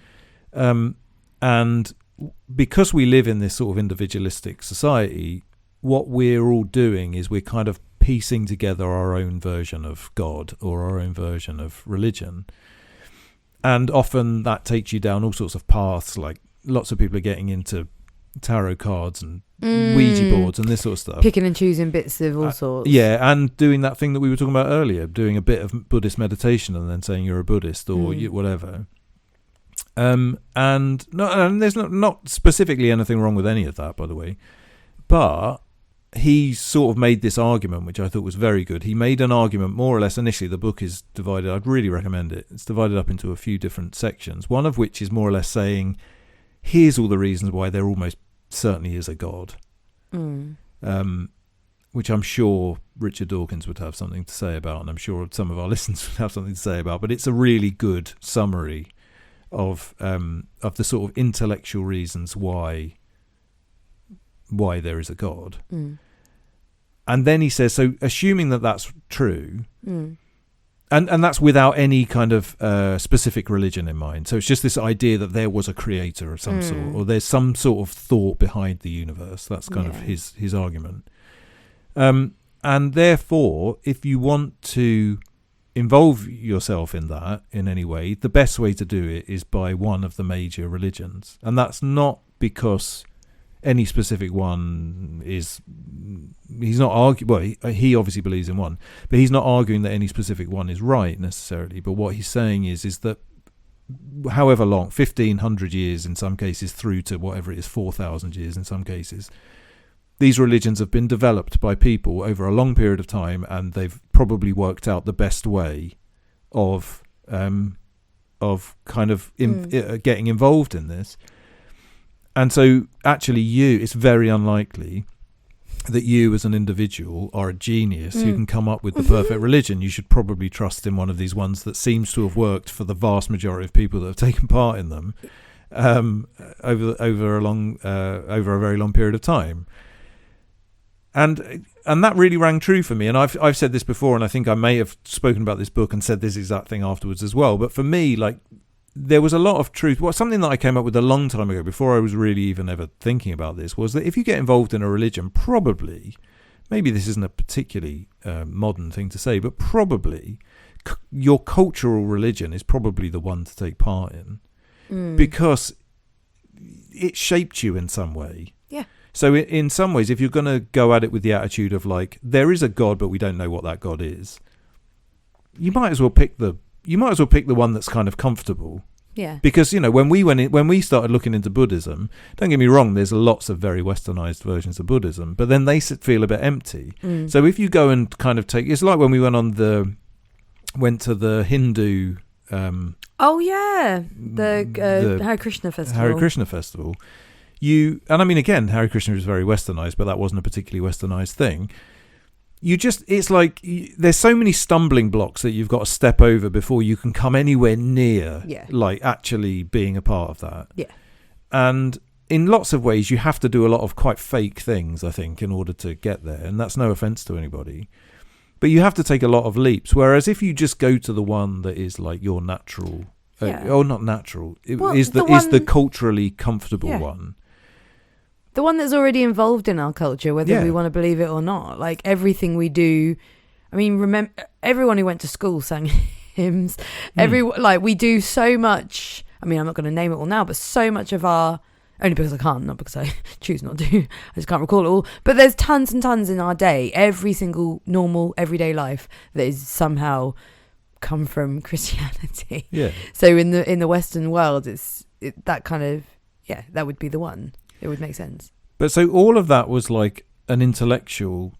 I don't mean to suggest I'm an intellectual. I just mean a cognitive. It was a cognitive way of coming around to this idea that there's probably a God, and there's probably a bunch of things that you can do as a result of that, which are good for you. Spiritual practices, rituals, all the things that we've talked about on this podcast. And we've banished religion in the last 100 years. Well, that's another. There were so many centuries and like millennia of people before us that worked out how to be in life. So why do we now think we're right? Well, if you want to make a really practical argument for it, the one that sticks in my mind and has sort of stuck with me throughout this period of time is that, like you say, for basically since the start of time, there has been some sort of religion that more or less everybody has kind of followed. So that goes, you find cave paintings with religious iconography on them, or spiritual, whatever word you want to use. And like you say, in the last 100 years, we've more or less banished that, or it's a bit more than 100 years really, but we've more or less banished that. And then probably since the 60s, we've really banished it. So I mean, it's been a long-term thing, but really since the 60s, this is like the first couple of generations that have actually grown up without any religion, and it's the saddest, most depressed, most chaotic, most confused, most lonely pair of generations that have ever come of age, as far as we're aware. The problems that we face, you can, again, if you just want to go practical, you could argue, well, there's something missing, isn't there? Like, there's a reason why we've ended up in this spot. But so like I was saying, those are all cognitive reasons. What changed for me, and this is an extraordinarily difficult thing to put into words, and a kind of difficult thing to talk about anyway, and it was based on, so having read a bunch of books and come to a kind of cognitive understanding that religion was a good thing, and that a lot of the practices that religion provides and the community and all of those things were all good things. Again, this is all stuff that we've talked a lot about on this podcast. Deciding, I don't even know how to describe it, because I don't think any words that I can use will do a good job, but more or less describing to sort of have a go at it, which doesn't do it justice at all, but it's about as good as I've got. When I did, something changed completely. And the only way that I can describe it is that it went from being something that I was thinking about and thinking to myself, there probably is a God, and I'd be really comfortable with this sort of thing, to this kind of embodied, like a knowing. Which, by the way, you don't have to explain. I think the whole point of these things they're ineffable, and I think this is the hard thing when people are without and don't have it. They find it so hard to understand because they haven't had that. They haven't tried to make a leap, but then it's not about trying to make a leap. It's also having something happen to you that shows you individually, that you don't have to explain to anyone else, that there is something, and it's been shown to you only, and therefore you kind of can't explain to anyone else. I know that it's I remember I found it really hard to understand for a while. And it's because I can't. I'm not you, and it hasn't happened. And I can't explain, because the thing is, it's not like a feeling, for example. There are feelings involved, for sure, and I can describe some of those feelings. I mean, definitely there's a weird twinning between the feeling in my body when I'm at church, as was the feeling that we you can jump on this quite comfortably if you want, but I don't have any problem with this comparison, with the feeling that we sort of learnt about in the silent retreat. That kind of embodied sort of thing, and in many, I joke about this sometimes now, like looking into Buddhism made me a really good Christian. I think. But you're not a fan. Arthur C. Brooks, again, going to bring him up all the time. He says that. He goes, he loves banging on about going to see the Dalai Lama. But he says every time he goes and he hangs out with him and he goes and see Buddhist monks, he prays better as a Catholic. And I think that's so interesting. And also really comes back round to that point of like, pick one because they're all doing the same thing. Yeah. Yeah. But it is interesting that you, via one, you found another. But that's about being open. It's this path. It's this. That's why I say it's this opening out thing. You become susceptible to the next thing, to the next thing, to the next thing. And when I say susceptible, that sounds like you're being taken advantage of. That's not what I mean. You become open to the next thing, able to experience something more. It's called transcendence. That's exactly the whole point. And a lot of people aren't ever going to experience that because of, like you said, way back, it's about having a discipline to start with, to open yourself and open yourself and open yourself to even be able to. But then I would have said that I would never it. have been able to have that either. Yes, I've been thinking about this for a little while now, but the vast majority of my life, I would have thought this was completely impossible and absurd. Yeah. So I mean, that doesn't really mean anything, but I'm just saying. But yeah, but there's this interesting thing, so I'm doing the Alpha course at the moment. And explain the Alpha course for those who don't know. I think everyone probably knows what it is, well, but it's more or less. I didn't know what it was until you told me. Oh, sorry. So it's a course that's kind of for anybody interested in Christianity, and you make a little group and you talk. You can ask whatever questions you want, and it's run by churches, specifically all churches all around the country do it pretty much. I think So the church that I go to now are affiliated with the church that kind of created the Alpha course, but it's taught in lots of places. Different churches. Yeah. Okay, cool. And I don't really like this metaphor very much, or at least it's quite simplified. But it does speak of something. So, which is probably the closest I can describe what has happened, I suppose. There's this bit where he says he's sitting in a cafe with his mates, and they're looking across the road and talking about a shop across the road or something. And one of them makes mention of the sign, something written on the sign, and he says, "You can see that." And he's like, "Yeah, it's only across the road. It's in quite big letters." And he says, "Oh," and he offers him his glasses, and he puts his glasses on, and he suddenly finds out, having spent however long, 30 years of his life short-sighted, that he's short-sighted, and so suddenly he can see all of these other things. And again, I don't really like it as a metaphor very much, but it probably does do quite a good description of what suddenly happens when you take a leap, I suppose. It's suddenly, and so whilst I can't describe the transcendent elements of this, I can describe quite clearly what it. And this is going to sound individualistic and self-helpy, but I mean, none of this is why I got into it. But it is extraordinary how my anxiety has basically gone in this way that I didn't really even realise that I was anxious a lot of the time. I think you maybe downplay how much your anxiety, and maybe you called it other words. Yeah. But I definitely. Fair. All right, but you're right. Now it's missing. You can maybe see how huge of a thing it was. Yeah. But it was pretty massive. I think you read a book on introversion and went, "Oh, it's introversion, so it's fine." Yeah. Like, I think it probably is. No, but it is. I mean, I am introverted, I think. Yeah. But yeah, no, you're totally right. A huge weight off. But the point that I'm trying to make isn't necessarily. I'm not really arguing with whether I was anxious or not. Yeah, the point that I'm trying to make is more that I didn't really realise it was there until it got taken away. And it just got taken away. Yeah. And there's other weird things, like, for example, I didn't used to be able to. I've only noticed this in the last couple of days, and it's a very strange example. But it's not terribly exciting. But I've always been very scared of snakes, and if a snake comes on the TV, I cannot look at it. Like I can't.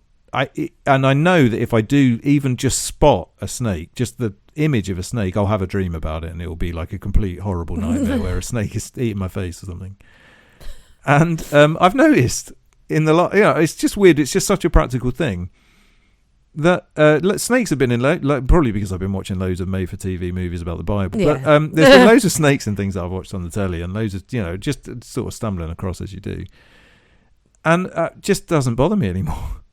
And I know that's a really strange thing to bring up, but it's kind of, to me, it kind of sums something up about this kind of like weird change, which isn't dramatic necessarily to the outside world. Yeah.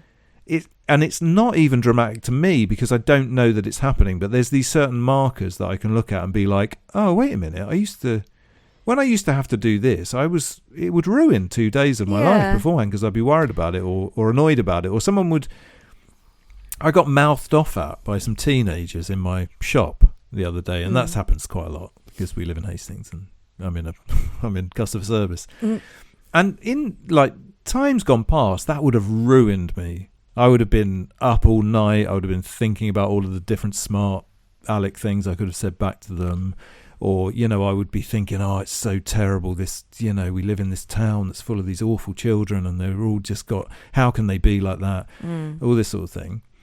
And I remember when it happened a couple of weeks ago, my initial feeling was exactly the same as it had been. So just the sort of the sheer kind of like, I don't know what it is. Like, not really anger. Anger isn't quite, but like, yeah.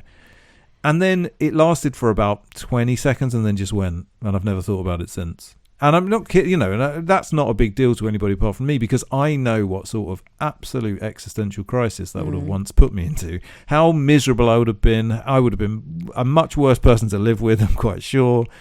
And, but I wouldn't have told you it. No. It's not like I would have come home and said, this thing happened. I would have just been unpleasant. You're at me? Yeah. I'm like, oh, good. Children must have shouted at me today. Well, you just summed up something. If you want to be like, I think cognitive is a better word than intellectual, but so I'm going to use it. So cognitively would have once made you spiral into an existential crisis. And one of the, if you want to be cognitive about it, one of the wonderful things about faith that if you don't experience it, but you're looking at it from the outside, you can go, faith in a bigger picture and a path and not predestined, but like a reason for everything, means that existential crisis is not a thing, because you trust in the bigger picture and you trust that anything that's horrendous is happening isn't actually horrendous. There's something to gain, or it doesn't matter. You don't have to think about that. Ultimately, you're not in control anymore of any situation. Yeah. Which sounds a little bit of a negative in the world that we live in, I think, where we're all individuals. But actually, it's so freeing. Takes the pressure off. Again, there's this other thing. We sort of think that if we live without rules, that's really good. We get to be able to do whatever we want. Yeah. It's absolutely fine. And this is a real classic like Crizzo argument against this, but it is really true. It's like if you went and played a game of football, but you all just decided that you just play by your own rules, then it would be rubbish. I mean, you wouldn't enjoy it. Not only it would be a terrible, it just wouldn't work. No, it would have fun. But also, you'd be having a horrible time. And I feel a little bit like that's what we're doing in our society at the moment. Well, what's interesting about this, religion aside, let's go politics. You're someone who definitely, whatever you would have described yourself as, would have definitely been left-leaning, liberal, such and such. But what you're saying sounds incredibly conservative.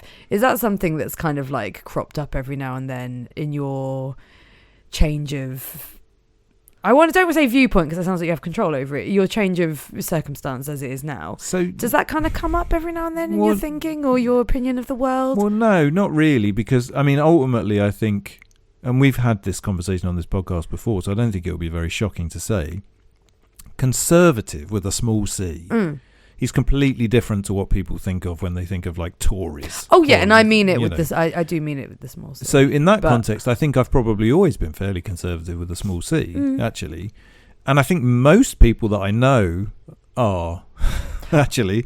It's just not cool despite to say. Despite whatever it might say on their T-shirt. I don't think they understand that they are. I don't think they would be able to use those words to describe themselves or consider it in any way. But ultimately, it doesn't take much. You don't have to listen to people for too long before that sort of starts coming out. Yeah. Particularly with the most minor bits of encouragement. And again, we've talked about that in this podcast before. So as far as like, I mean, I think obviously there is a conservative element to saying that somebody 2,000 plus years ago had all of the wisdom, and we should make that really important, and we should conserve that basically. And ultimately, I suppose, and of course the Christian church has played such a big part in our society and forming it and shaping it and all of those sorts of things, that by default, again, there's a sort of conservative element to that. One thing I would say though, and I think I found this in not just in Christianity, but in any sort of consideration of religion, although a lot of people would disagree with me about this, is that religion is absolutely something that can be just politics free. Like one of the things I love about it, or in a really practical kind of social way, is that it's just like, wow, we don't have to continuously talk about miserable things that have upset us, that we can't make any difference about, we can't do anything about. So we're just all getting together and sharing misery for no reason. It automatically puts and don't get me wrong, there are clearly very political Christians and Buddhists and whoever. 100%. And I was about to say, there's probably people thinking of like the crazy far right that put Christianity in front of their opinions in America, or Catholic churches, discretions of the past. But that unquestionably exists. But that's also an argument you're having with your own opinions about what you think other people are like. And also, so one of the things I read not too long ago, which is quite interesting, no doubt there's some I'm happy to still say it, crazy Christians. Yeah. But actually, it's not quite as simple as just the south part of America. Like most of the south of America in the church is quite liberal. It's just that there's a few very loud voices. And of course, and I don't know enough about it. I'm not arguing that doesn't exist. Of course it exists. It's also not a reason not to access for yourself what this is about. Because that's how I saw you doing it in the first place, especially doing it from your uni course way. It's like actually finding out firsthand what these things are about. And then you get the true joy and the true meaning from it. And yeah, I think that's what you're saying about getting to go to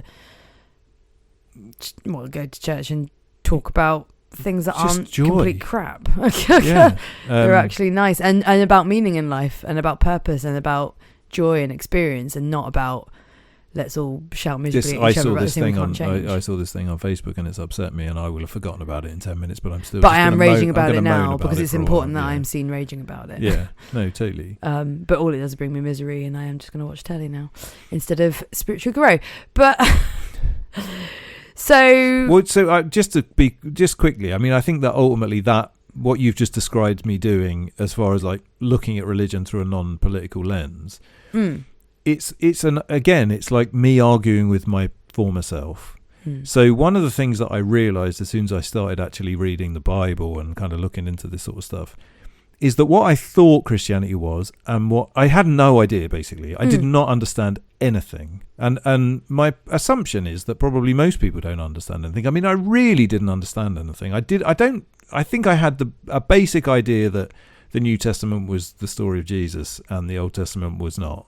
I really couldn't have told you anything about it. And I'm still very much learning. I'm very much at the very, very, hopefully this podcast, you weren't expecting any deep theology, because I don't have it. I just have experience. So we should have probably said that at the start. That's what we're discussing. Maybe we should put experience in it rather than add another word to the beginning. But but when I actually started looking into it, and again, this is something that we've talked about on this podcast before, is that like Jesus's message is not, it's outside of maybe a couple of clumsy words that are as a result of it being an ancient text. And I think even then, actually, there's some stuff in the New Testament which sounds bad, maybe, but ultimately Jesus' message is just like pretty much untouchable.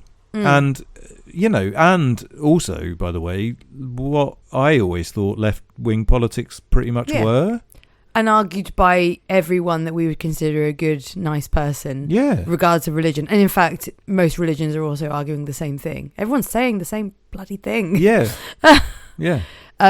And why would you argue being nice to everyone? But this is what I'm trying to say. The reason that you would argue is because you don't understand. That's the thing. Again, I'm not commenting on anybody else's understanding of any of this stuff. I'm commenting on my own understanding of this from, let's say, 10 years ago.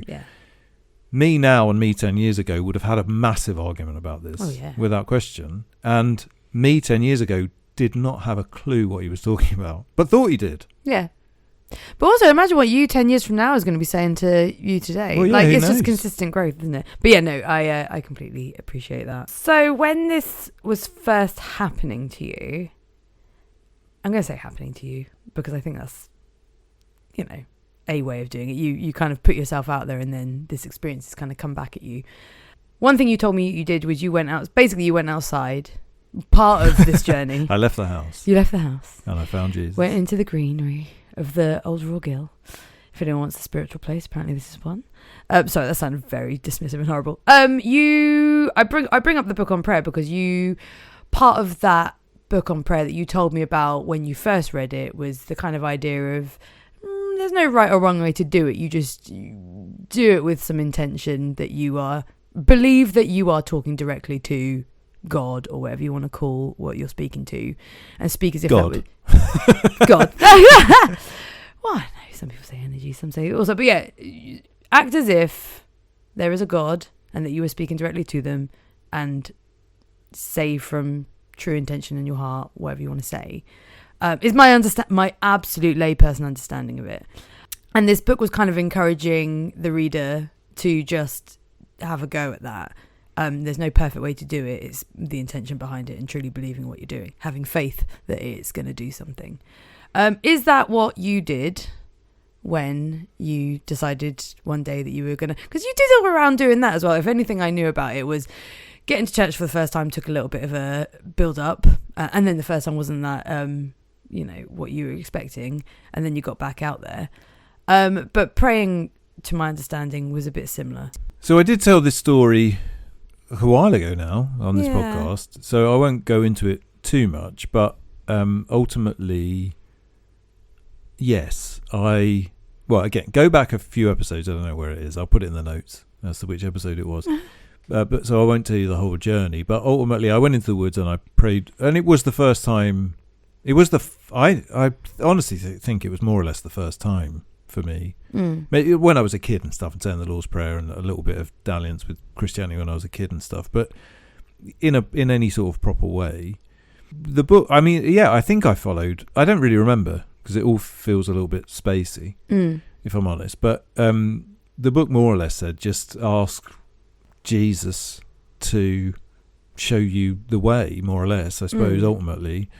And so that was pretty much the prayer. I mean, there was definitely a lot more to it than that. But I was very lost, because what I had been doing is, I had this idea that I wanted to go to church. I went once, it didn't do much for me, so I sort of gave up on that whole idea. And then it kept jumping back into my head, and I kept thinking, I should go. Like you alluded to earlier, I started watching all the Hastings churches on the internet. It's a very bad way of doing it. You're never going to get a good idea of anything. But I'd always been pulled towards this one church, which is the church that I now go to. And so ultimately, I kind of always felt like I would end up going back there. But I kept looking around and kept looking around. And more or less, I got into this pattern, which was really just a stupid thing, and I'm embarrassed to say it, but it is true, because again, I wasn't comfortable about the idea of going in any way. So what I would do is, it would get to about Wednesday and I'd be like, I am going to go to church on Sunday. This is definitely what I'm going to do. And then on Thursday I'd be really pumped, and I'd be like, I'll really give it a go this time. I'm really going to give it a try. And then Friday I would start to question it a bit, and then Saturday I would get really anxious about it and would basically spend the day more or less talking myself out of it, but without officially talking myself out of it. And then Sunday morning would come around, and I would sometimes actually even get out of the house and then just walk straight past the door and just keep walking, or I would not even get out of the house, be occupied until it was too late to go, and you'd be like, I've missed it. And then I would convince myself that I'd done the right thing. I was like, you don't need that. Church is everywhere, Dave. You just do what you want. It's fine. And so one of the things that happened after saying this prayer, which was on a Saturday, I know that much, was that I more or less said, look, just give me the strength to walk in the door, pretty much. I know that I said something along those lines. And then a bunch of strange things happened, which I don't think... So I read... Before we started this, I read a How to Do a Testimony by C.S. Lewis, and he's much cleverer than me. And he said you should never mention anything sort of mystical. So I'm not going to mention any of the things. Oh, okay. Maybe you're not supposed to also mention that there was something mystical. I've probably messed it up. You've probably already done it. But anyway, I don't. It's not necessarily that important. But the point is that I got in the door.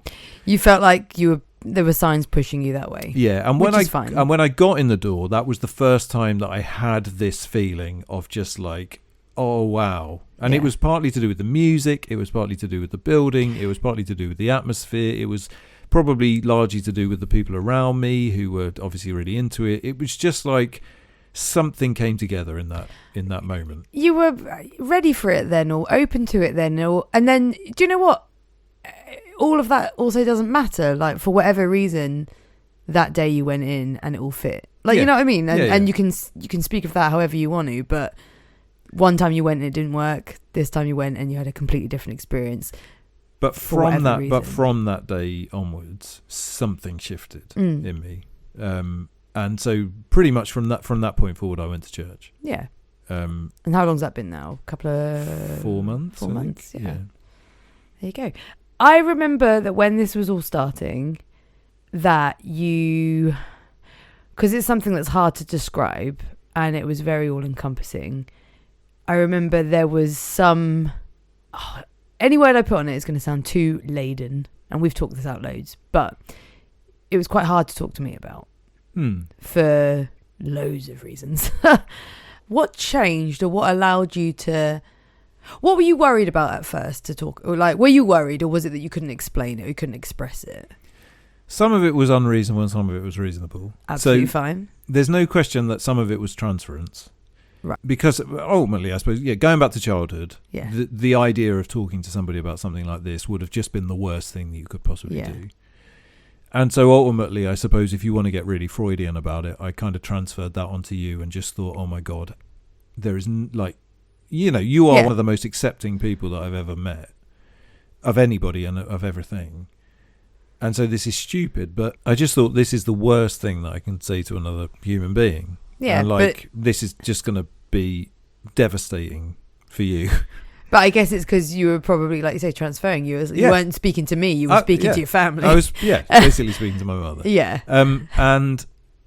But then on top of that, in fairness, it is a difficult thing to talk about. Yeah. And ultimately, and maybe this is something that you need to comment on more than me, is that it is something that is probably the first time in our relationship where I have gone and done something separate to you, or you haven't come along, I suppose, would probably be a better way to describe it. And that's not a bad thing by any means, or a problem. But having said that, we're talking about like religion here. We're talking about a pretty big thing that if you're on different pages on, could quite easily, would in a lot of people's relationship be a huge deal. Yeah. It's not as big of a deal in our relationship, but that's not to say it's not a big deal. I felt a mixture of things at first. I definitely was like, oh my goodness, literally not even a thing. Like, amazing, very happy, because I'd seen, objectively you longing for something. Kind of it was gearing towards this, and so I guess it wasn't a surprise. I think that's the thing. It definitely wasn't like a shock or a surprise to find that that's what you were going to do, or that's what you had kind of found. It was only when I told my best friend, who I don't see very often, but we were driving up to see another friend, and I was telling her about it. And she's from, the reason I felt able to tell her was because she's atheist, but her mum works in a church, volunteers in a church, and has always done that. Ever since I've known her, has always been church orientated, and my best friend sang in a cathedral choir, so was around it all the time. So I just thought, this is a safe thing to talk about. And I didn't think, it's your business, it's your private business. But for me, I was like, I realised now I was just airing it out just to see what that would be like. And I remember she was like, oh, you're being really good about this. I was like, of course I am. And she said the same thing, like, a lot of people would find that really hard and really weird, and basically what you just said. And it's, when you're like confronted with an idea that is obvious, but you just had not entertained. And I don't know what that is about, and maybe that was avoidance, but I genuinely didn't think it was avoidance. I genuinely was like, I am being supportive, and it isn't even a thing. And it was only when she put into my brain, this could be really difficult, I was like exposed to all of a sudden the feelings that maybe I had like unconsciously like shelved away, and they were all more not concern about, and it was something I didn't understand because I'm not a part, I haven't had the same experience. But it's something interesting that you said about, this is the first time I did something without you. That sounds like choice. This was one of these things where I'm like, oh, Dave has found his way into this, and it's now overwhelming because it's happening to him. Yeah. And I have not found myself in that. It's not that I'm not choosing it, because I think you don't choose you didn't choose what happened to you. You made choices that led to having the experiences you had. So it could be argued, and I have thought about this, like, again, it's I go too cognitive about it, but like, if I was to follow all those same paths, would I then? But then if you go at it with that attitude, probably not. You never know, you don't know. But I think it was one of them things where I was like, oh, something massive that is life-changing and so positive and so wonderful is happening to my husband, and I felt sad that I wasn't going to be a part of it because I'm just not in that same place. And then, loads of things came up to me like, oh, should I be putting myself in those positions so that maybe I'll have these experiences and follow?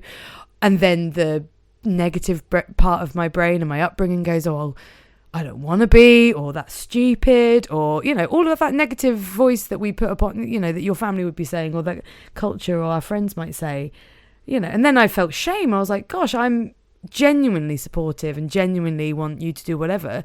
But here I am having these negative thoughts about, well, if I was to do it, I would consider myself this and this, and I don't consider you that.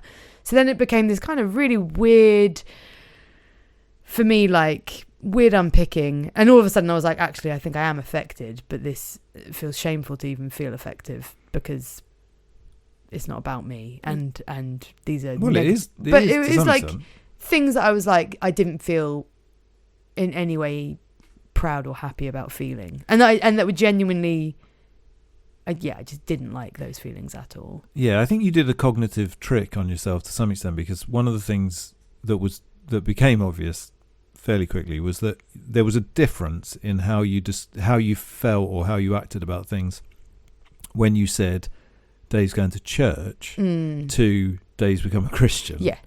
And I think to you at that early period, it was like, oh, that's nice. He's found some friends. He's found something to go and do once a week. Or he's found belonging. It's almost like, it's a little bit like CrossFit. Like, it's just something that he goes and does, and it's nice and it's brilliant. Yeah. But that's the thing, isn't it? That is. I mean, had I joined a squash team or something. Yeah. Then I don't know if you have teams in squash, but or play golf or something, then you can look at it in that sort of way of just sort of like, oh, that's a nice little thing that he goes and does once a week. But that's not what this is, clearly. No. I mean, it's quite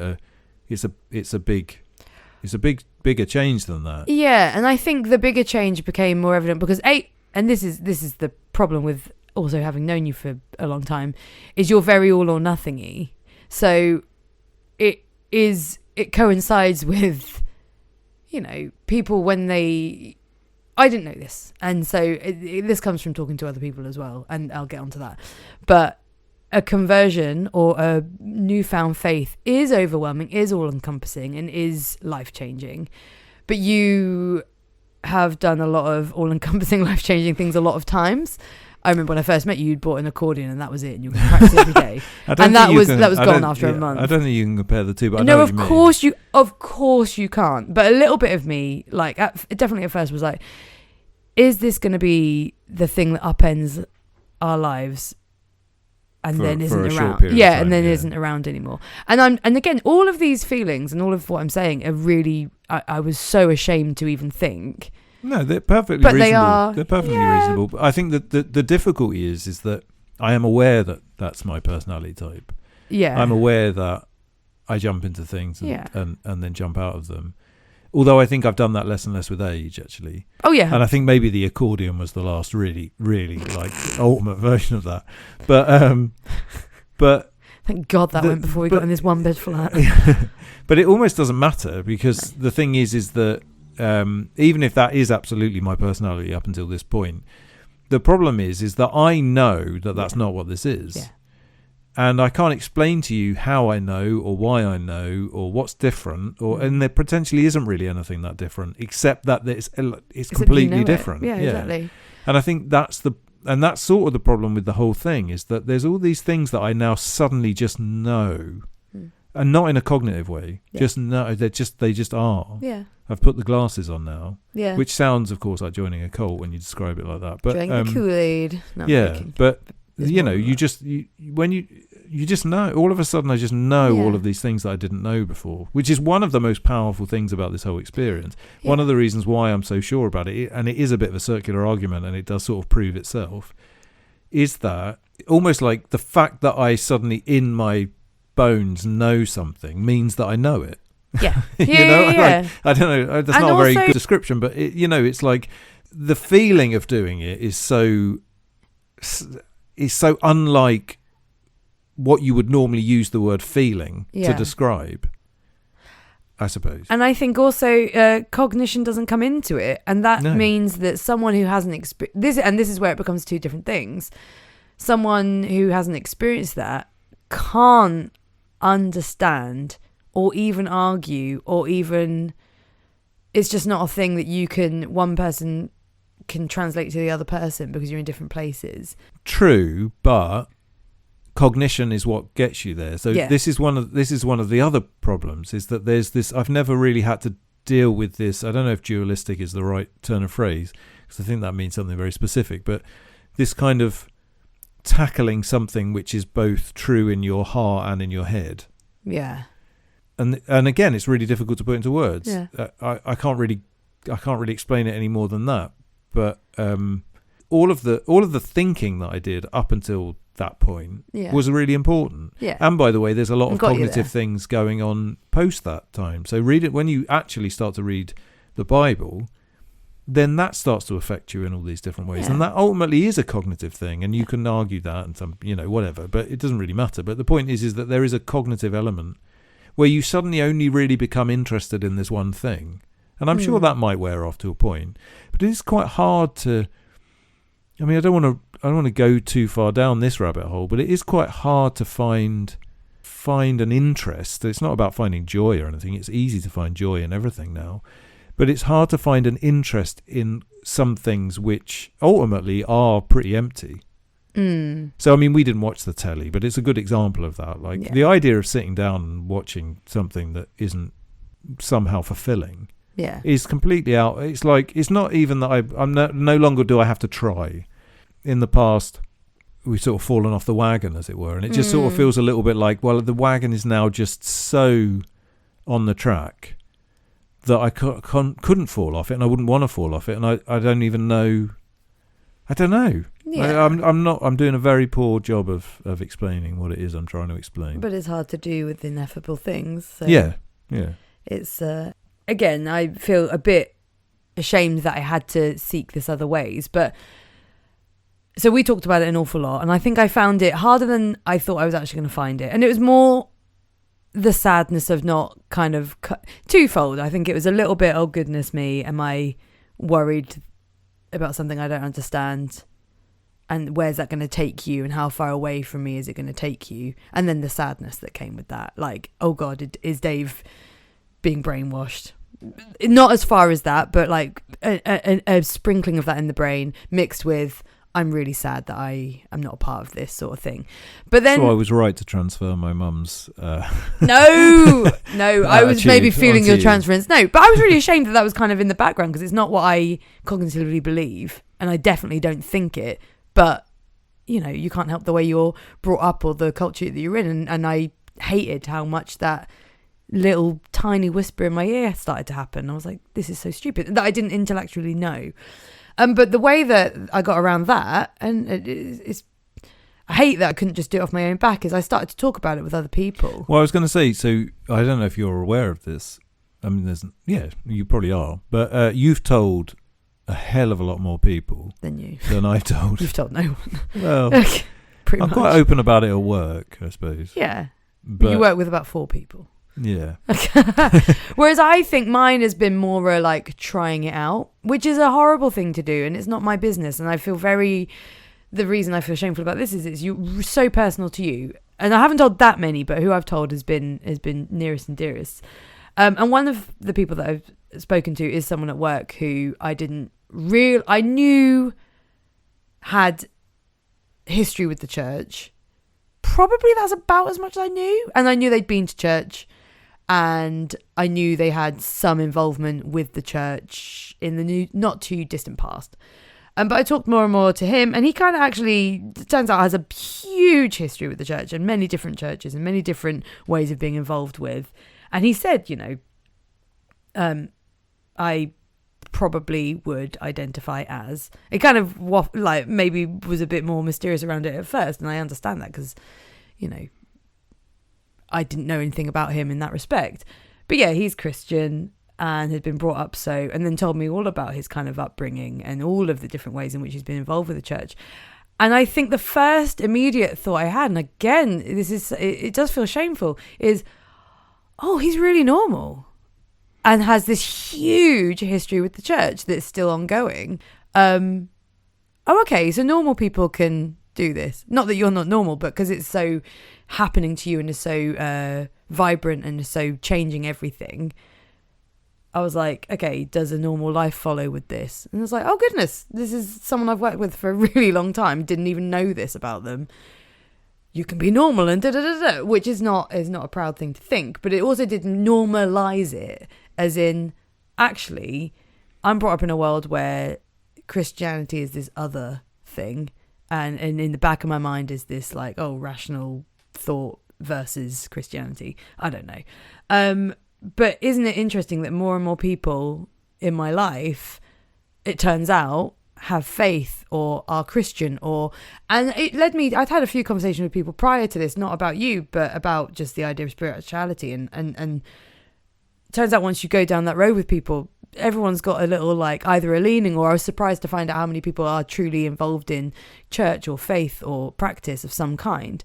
And all of this kind of, I mean, that's why I really truly believe that these conversations are really important, and whilst we have them, that's really important, but the kind of idea of spreading it is important, is because actually a lot of people are longing, a lot of people have it, and if we don't talk about it, when you do get that little inclination to explore or to think, the first voice that comes into your mind is the one that we're brought up with, which is, well, that's stupid. We've proven that isn't true. Or, you know, Richard Dawkins' little over sprinkling turns up. So anyway, it sucked that I wanted to just be like super supportive from the beginning and understand it straight away. But it took me a little while. And through speaking to people, which I think is really important that we do, I learned that well, it it's seemed there. to me It doesn't have to be this like life altering for a disruptive, sorry, not life altering, because life altering is correct, but disruptive. It isn't going to be this like disruptive thing that this like whispering in my ear thought it was going to be in a negative way. But it seemed to me like for that period of time, and maybe this is continuing, I don't know, like everybody you talk to was a Christian. Oh my goodness, or some version of it.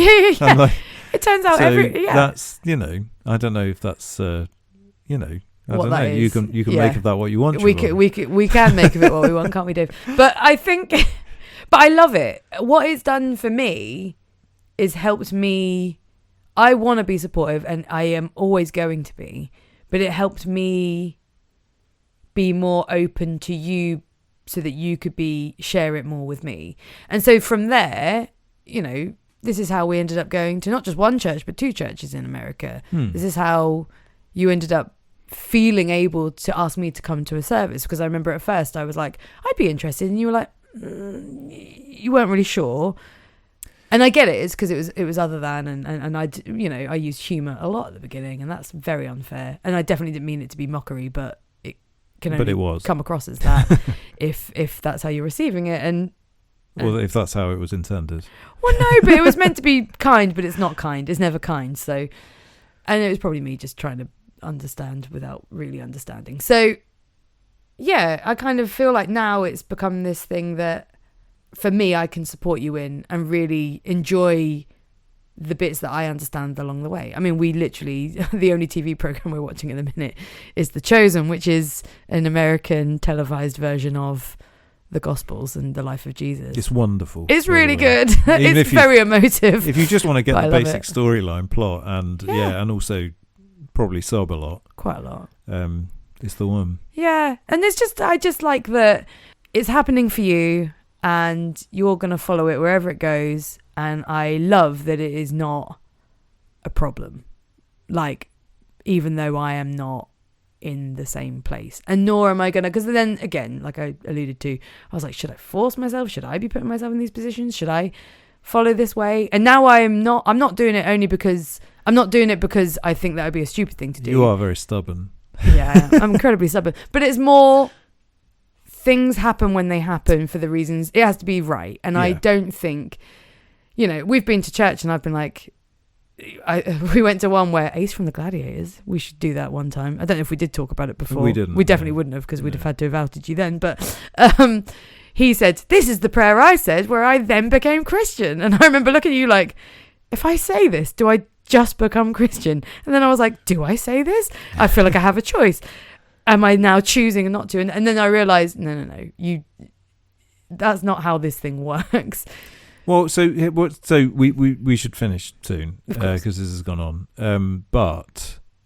And this isn't really aimed at you, but I suppose if there's anything that I've learned, it's that actually, to some extent, the only way you can find out whether this is something that can change you is by opening yourself up to it. Yeah. And I think one of the problems is, and this is a lot about, there's a lot of, I mean, we could get into right brain, left brain thinking and all sorts of different things. Oh, let's not. That but book is massive. No. I know. But one of the problems is that we don't have any really natural, comfortable way of opening ourselves up to this to find out. Yeah. So if you thought to yourself, I wonder if I'd like country and western music, it's not really a big deal to listen to a bit of country and western music and then make a decision about it. Or I wonder if I'll like whatever. But whereas with religion, you kind of, if you are thinking about going on this journey, listen to a bit of country and western beforehand, because it does get you prepared for worship music. Because the worship music then doesn't sound so weird. But ultimately, sorry, we've been on this spiritual path forever, but it was actually just country and music. Well, that's how it started, and it's your fault. But the problem is that in order to find out about this thing, you have to open yourself up to it. And I would argue that there's a lot of worth in opening yourself up to it anyway, even ignoring, not without any like expectation necessarily to go anywhere. But just because, and again, it's what we've been talking about on this podcast for all this time, is that there's all of this wisdom and there's all of this great stuff that you could learn that will improve your life, or at least make you look at life in a slightly more thoughtful or positive way. And so in a way, when you were saying that about Ace the Gladiator saying, say this prayer, it's very simplistic, but it is kind of the thing. It's about not joining in necessarily, because this sounds like I'm trying to talk you into something, and I'm not. I'm very aware of the fact that I don't want to be trying to talk you into doing anything, because I have too much respect for you to do that. But ultimately the thing is equally, I'm aware of the fact that until you don't find out unless you try. I suppose that's what I'm trying to say. But trying is so difficult. You have to jump through so many hoops because of the society that we live in, and because of the world that we live in, and because it's just not normal to do. And my experience, and I can only speak of my experience, but it is also shared by a lot of other people that I've spoken to since, is that once you actually kind of let that door open a bit, then you're suddenly on a roller coaster that's beyond you, I suppose. There's a painting that I've seen quite a lot for some reason. It keeps popping up in really completely different ways. And it's a painting of Jesus standing next to a door, and there's no door handle on the door. And people thought for a long time, I think, that the artist had just kind of like messed it up. Like he'd just forgotten to put a door handle on there. But actually it's a very specific Bible passage, which is about more or less Jesus doesn't open the door, you have to open the door. And ultimately that's what Ace the Gladiator was talking about in that saying a prayer. And I don't remember need to go into that. I don't think his prayer was that good, but it was kind of, more or less just sort of saying, come at me and see, let's see what happens. Come at me, Jesus. Starting a fight with Jesus, and he lost. My experience of people, but of course I'm now very biased because all the people that I experience have gone through the same thing that I have. So it's it's hard not to be in an echo chamber in that context, and I'm very aware of that. But of course I've been in the opposite echo chamber for a very long time. Yeah. So the thing is that if you're listening to this and thinking, "Oh, Dave's gone mad," the thing is you're in an echo chamber. Yeah, it's just a different one. It's such a good point. We're all in these little bubbles, having our own opinions reflected back at us, and yet many people would say, "Oh, that's what. Yeah, you're completely right. That's what people would say is happening in religion. But the best thing about it though is if you go down any. I mean, and I'll go down the Ross Douthat route. Like any religion, is that if you make that your echo chamber, then at least you're getting positive things. Yeah, exactly. You know, at least you're being thoughtful about something. Tried and tested over millennia. Yeah. Usually. So there's two ways of looking at it. It's I'm not really here to push anything on anybody, and I am very early on in this journey, and I don't know anything. But I do know that again experientially. I know that when I knocked on the door. No, not even knock. You got to open it. I suppose knocking's going to do no good. He's got no doorknob. Jesus ain't got no doorknob. But yeah, then extraordinary things happen. I suppose. Just being open. But we live in a society that does not encourage you to open the door. No. And it is quite difficult to open the door. You have to go through a lot of hoops. And that's one of the other reasons why I think it's so funny that I had this idea that if I went anywhere near a church, suddenly everybody would immediately start trying to drag me in and locking the door and forcing me to do things. But ultimately, and we said this about Buddhism when we started going to that Buddhist group, they don't want you. They don't care if you're there. It's not that they don't want you there. Yeah. They're extraordinarily friendly and all of that sort of stuff. But they're not going to do it for you. Yeah. There is no. I'm sure maybe somewhere this exists, but ultimately my experience has just sort of been like, yeah, they'll be welcoming. Yeah. But you've got to do the work. Yeah. You no one can do that for you. It's just not possible. So yeah, do the work and then see what happens. And if nothing happens for you, then you've not really lost anything. Exactly. You've just learned some really good stuff. I don't know if we've really encapsulated everything, but I think we're just going to have to finish. We are going to have to stop there. We'll just leave you with that because it's been long. It's been long. If you want to contact us, you can at shamsittyroasters@gmail.com. If you want to never listen to this podcast again, then you can. It's entirely up to you. But we will continue to do it every 2 weeks, and it comes out every other Thursday, and who knows where it's going to go. But we're almost at episode 100. Oh, we should have saved your grands coming out for then. Maybe. Mind. Yeah, I might have had more words to describe it then. Maybe we'll just keep doing this episode over and over and over again, and you can test to see whether Dave gets better at it or not. But yeah, we'll see you in a couple of weeks' time. Indeed. Thank you very much for listening. Thank you. Ciao, ciao. Bye.